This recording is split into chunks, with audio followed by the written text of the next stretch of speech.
I just wanted to talk about some theories I had for Sk8 the Infinity after watching the first 6 episodes. So this is gonna go into spoilers because obviously I'm going to be talking about what I'm theorizing will happen next in episode 7 and onwards, which is kind of sad to me because I'm like, there's only 12 episodes. I wish that there were more, but it's only 12. I'm gonna have to live with this. This is so sad. Judging from that weird rainbow stuff Longa was seeing when he skateboarded with Adam, I am wary of Adam as a whole. Like, is Longa gonna be addicted to this, like, weird feeling he gets when he skated with him at the end? And is Adam going to literally steal Longa away so that he disappears? Because they literally have bedded people before, technically. And in the opening, Longa literally disappears, so I wouldn't be surprised if Longa is, like, lured deeper into this and goes missing. The fact that this rich man is going after children is very creepy, so I don't trust this man, and I hope that I'm wrong about the whole disappearance thing. So that's my prediction from, like, the opening, the whole, like, Longa disappear thing, and the fact that he's very much, like, enamored with Adam, like it seems that he is, and Reki's very worried about this. I feel like there's a possibility that Longa is going to be taken away or something bad's going to happen to him if he faces Adam again, and then Reki is going to be super upset about this. Like, he's going to be totally destroyed if Longa's, like, taken away from him or something bad happens to him. So I feel like that's a possibility. I'm not 100% sure they are going to do Adam as a full-on antagonist, but I think he is kind of a full-on antagonist from, like, the crazy shit that he pulled of Reki, and, like, it just seems so dangerous. Like, Reki, like, literally nearly got a concussion. Like, that's fucking crazy. Like, that is crazy. You shouldn't be giving people concussions. Children, high schoolers, concussions. What is this man doing? I do not trust this man. So yeah, the fact that he's doing that gives me bad vibes. I don't know if he's, I don't know if I could ever deem him redeemable. Maybe it's just, like, because I've been so used to, like, very simple type of genuine characters from, like, Haikyuu. Not simple characters, but, like, more genuine and kind characters from both Haikyuu and I guess Run with the Wind, where, like, no characters from either of those shows, even though, like, there are many different characters in terms of, like, overs, enemy teams, or, like, other teams. Technically, they're, like, just rivals. I wouldn't say they're enemies, but, like, in those shows, it's just, like, I can never see anyone hurting anyone else. Kuroko no Basuke is a whole other thing. There are, I guess, antagonist characters in that, so that is a show I would say an example where they do have antagonistic people where you're not supposed to actually like them or forgive them. So I feel like that is going to be the same case with Adam, because he's just giving me bad vibes overall. They could definitely attempt to redeem him, but at the moment I just do not like Adam. Like, he's that dramatic. He's just that baddie that's super dramatic.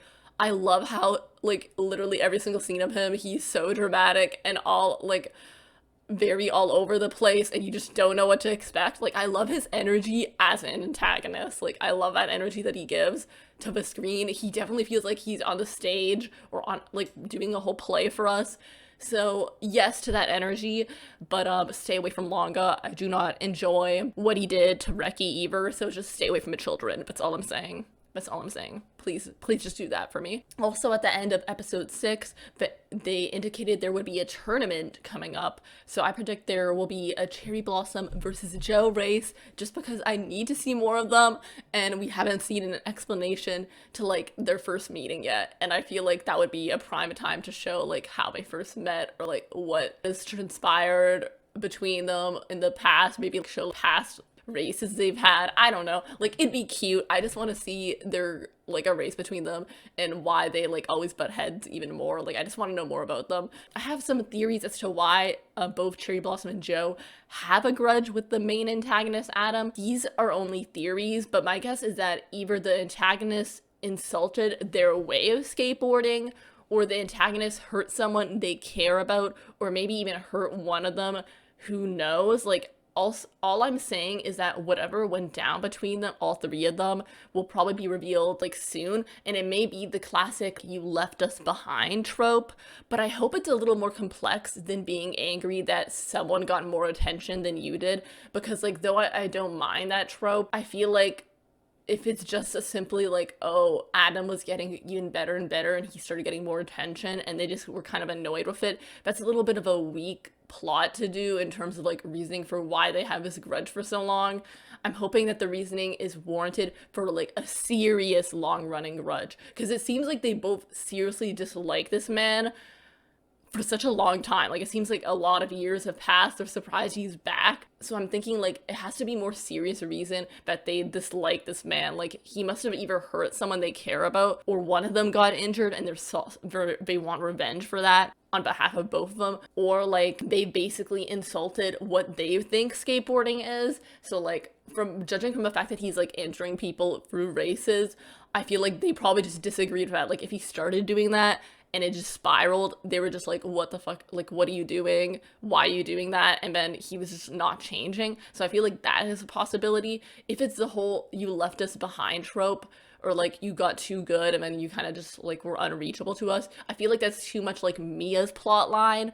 And it, because we already had the whole plot line where someone was like so good and then he was basically ostracized and all his friends sort of hated him and were assholes towards him. Like, we already had a plot line like that, so I don't think we should do it again. I feel like it should be a different reasoning for why they dislike Adam and have a grudge against him and want to race against him. So I'm hoping future episodes explain further what the hell happened between all three of them and why they are so intent on having a whole race. Like, the vibe that I'm getting is that they really don't like Adam.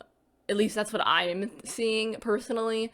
And the fact that he is being framed as sort of like this unreachable antagonist makes me question what the hell he did to them in the past. And I really want to know what he did. So please tell me. That is all I'm saying. Those are like my main guesses as to what predictions that will happen. By the end of the series, they might do the whole redeeming Adam thing, maybe. But I personally I don't know if I could see that. It's hard to see, considering what he's done to Ricky and like the vibe that I'm getting from him. It's just, I don't know if I could handle that. But for now, I'm just really excited to see what happens. I'm just excited to see more skateboarding. Like, though I do like I am kind of like insulting Adam here, honestly, his skateboarding is like amazing. Like, every single time he does a race, I'm like hyped, because it just keeps topping itself. It just keeps getting more and more exciting, and I'm super hyped to see more. Longa is like that guy. Like, I just love seeing him skateboard, and the fact that Ricky teached him how to skateboard, it's just so adorable. I just love this show. It's so wholesome, and I just can't wait to see more about how they grow as people, especially Longa and Ricky, in terms of defeating or like getting past Adam, or figuring, like, maybe pulling away the layers as to what Adam was trying to do with that weird rainbow state thing. Maybe that's gonna be like a whole like the zone thing, kind of like from Kuroko no Basuke, where it's like that's what they're trying to achieve. Or like in Free, where like Haru gets into that really high state where like they're seeing like he's seeing like all these sparkling things. And I feel like in Run With a Wind they also did that, where it's like they're on another plane of existence. So maybe that is what Adam's doing, and I'm just hesitant about that weird flashing state that Longa was seeing, because it kind of gave me weird drug vibes, and I'm just like, I do not trust Adam at all. So that's maybe my own personal biases showing in that I do not trust Adam. So maybe the reality is that that state isn't evil or like bad or a representation of like being addicted to something, but it's actually like another plane of existence where it's like you go a higher level in the sport you love. Like, that's the vibe it could also be. But because I'm so hesitant to trust Adam, I don't know, it could be something evil or insidious. So I don't know. I feel like that'd be an interesting twist, where like the thing that you think is going to be like a higher zone state or like a higher plane of existence is like not great or like a detriment to the player. Like, I feel like that's an interesting argument to do. Maybe another series could do that, where like going on that higher plane can be detrimental to other people around you, or like can put you in a spiral of like you're doing too much that is putting yourself and your body at risk. Like, I feel like that's a good theme to go through, due to the fact that like Adam is literally putting people's bodies at risk, and to have like a whole plot line where you're just doing too much, where it's like you could literally seriously get irreparable damage to yourself in the process, that you should like kind of hold yourself back sometimes or not go to such extremes and just enjoy and like have fun with what you already are able to do. That would be great, but we'll see. I don't know. These are just predictions I have. So thank you for listening to me go on about my random predictions. I gotta watch the 7th episode like soon, episode 7. So hopefully it is a fun episode, because the last episode was they went to like the like vacation spot and it was super cute. So I'm excited and hopeful for the next episode and for this tournament. I really want a Cherry Blossom and Joe versus each other. I'm hoping that happens next episode. Please give me Cherry Blossom and Joe, or like at least hint at it before the episode ends that they're gonna versus each other. Like, I need that, please. Thank you.